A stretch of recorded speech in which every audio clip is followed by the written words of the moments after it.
ಇನ್ನು ಕರೆಂಟ್ ದರ ಪರಿಷ್ಕರಣೆ ಇದಕ್ಕೆ ಸಂಬಂಧಪಟ್ಟಂಗೆ ಸದನದಲ್ಲಿ ವಾಗ್ಯುದ್ಧ ನಡೆದಿದೆ. ದರಿದ್ರ ಸರ್ಕಾರ ಬಂದಾಗಿನಿಂದ ಬೆಲೆ ಏರಿಕೆ ಆಗಿದೆ. ಬಿಜೆಪಿ ಆಕ್ರೋಶ ವ್ಯಕ್ತಪಡಿಸಿರುವಂಥ ರೀತಿ ಇದು.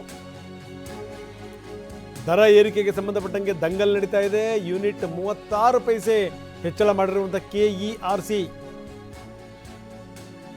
ಗಾಳಿಗೆ ಟ್ಯಾಕ್ಸ್ ಹಾಕೋದು ಮಾತ್ರ ಬಾಕಿ ಇದೆ ಅಂತಾರೆ CT ರವಿ. ಸುಡುಗಾಡಿಗೂ ಟ್ಯಾಕ್ಸು ಅಂತ ಕೆಲವರು ಕಿಡಿಕಾರಿದ್ದಾರೆ.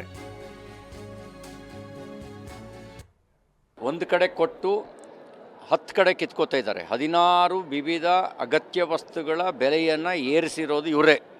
ಗಾಳಿ ಮೇಲೆ ಒಂದು ತೆರಿಗೆ ಹಾಕೋದು ಒಂದು ಬಾಕಿ ಇದೆ. ಗಾಳಿ ಮೇಲೆ ಒಂದು ಟ್ಯಾಕ್ಸ್ ಹಾಕಿದರೆ ಎಲ್ಲದಕ್ಕೂ. ಹಿಮಾಚಲ ಪ್ರದೇಶದಲ್ಲಿ ನೀವು ಕೇಳಿದ್ದೀರಾ, ಟಾಯ್ಲೆಟ್ಟಿಗೂ ಟ್ಯಾಕ್ಸ್ ಅಂತೆ.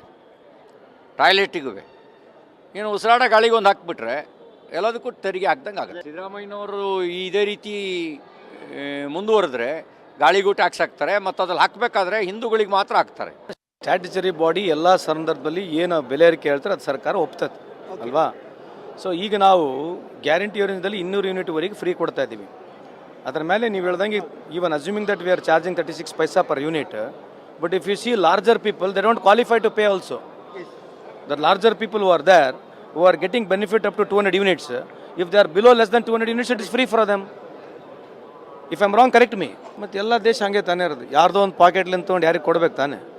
ಮತ್ತು ದೇಶಗಳು ಹೆಂಗೆ ನಡೀತವೆ, ಅಮೇರಿಕ ಹೆಂಗೆ ನಡೀತೈತೆ, ಟ್ಯಾಕ್ಸೇಷನ್ ಮುಖಾಂತರ ನಡೀತೈತೆ. ಈ ಒಂದು ವಿ ಆರ್ ಟ್ಯಾಕ್ಸಿಂಗ್, ಬಟ್ 90% ಪೀಪಲ್ಗೆ we are benefiting out of this taxation also, right. When we are giving this guarantees, one among guarantees also unit current free ಇದೆ. ಅದ್ರ ಬಗ್ಗೆ ಮಾತಾಡಬೇಕಲ್ಲ. ಅಂದರೆ ಎಲ್ಲೋ ಒಂದು ಜಾಗದಲ್ಲಿ ಸರ್ಕಾರ ರೊಕ್ಕ ತೊಗೊಂಡ್ರು ಕೂಡ 90% ಹೆಚ್ಚು ಬಡವ್ರಿಗೆ ಅನುಕೂಲ ಆಗ್ತಕ್ಕಂಥ ಕಾರ್ಯಕ್ರಮದ ಈ ರೀತಿ ಡಿಬೇಟ್ ಮಾಡ್ಬೋದಲ್ಲ ನೀವು.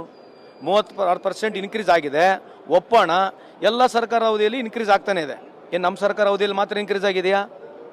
ಅದನ್ನೇ ಅಲ್ಲ, ಒಂದು ನಿಮಿಷ. ನಮ್ಮ ಸರ್ಕಾರ ಅವಧಿಯಲ್ಲಿ ಯಾವುದೇ ಒಂದು ದರ ಇನ್ಕ್ರೀಸ್ ಆದ ತಕ್ಷಣ ಅದು ಗ್ಯಾರಂಟಿಗೆ ರಿಲೇಟ್ ಮಾಡ್ತಾರೆ. Between me and you, anything which gets increased that directly goes to guarantee. Santosh Lad ಭಾಳ ಸ್ಟೈಲಿಶ್ ಕಾಣ್ತಾ ಇದ್ದಾರೆ, ಭಾಳ ಚೆನ್ನಾಗಿ ಮಾತಾಡ್ತಾ ಇದ್ದಾರೆ. ಮಧ್ಯದಲ್ಲಿ ಇಂಗ್ಲೀಷ್ ಸೇರಿಸಿ ಮಾತಾಡ್ತಾರೆ. ಅವ್ರು ಹೇಳಿದಂಥ ಒಂದು ಮಾತು ಭಾಳ ಚೆನ್ನಾಗಿ ಹೇಳಿದ್ರು ಅವರು. ಏನು ಮಾಡಬೇಕು ಈಗ, ಯಾರಾದರೂ ಇದ್ದಂಥವ್ರಿಂದ ಇಸ್ಕೊಂಡೇ ಇನ್ನೊಬ್ರು ಇಲ್ದಿರೋರಿಗೆ ಕೊಡಬೇಕಲ್ಲ. ಕರೆಕ್ಟ್ ನೋಡಿ, ಇದ್ದಂಥವ್ರು ಜೇಬಿ ಕೈ ಹಾಕಿ ಇಲ್ದಿರುವಂಥವ್ರಿಗೆ ಕೊಡೋದು, ಅದು ವ್ಯವಸ್ಥೆ ಅನ್ನುವಂಥ ಮಾತು. ಜೊತೆಗೆ ಏನಂತಂದರೆ ಅವ್ರು ಹೇಳ್ತಾರೆ, ಇದು ನಾವು ಮಾಡಿದ್ದಲ್ಲ, ಹಿಂದಿನ ಸರ್ಕಾರಗಳು ಕೂಡ ಮಾಡಿದ್ದು ಅಂತ. ನೋಡಿ, ಹೀಗೆ ಒಂದೊಂದೊಂದೊಂದೊಂದೊಂದು ಮಾಡ್ತಾ ಹೋಗಿ ಮುಂದೆ ಒಂದು ದೊಡ್ಡ ಶಾಕ್ ಕಾದಿರುತ್ತೆ ರಾಜಕಾರಣಿಗಳಿಗೆ. ಇದು ಎಲ್ಲಿಂದ ತರ್ತೀರ ಅಭಿವೃದ್ಧಿಗೆ ದುಡ್ಡನ್ನು?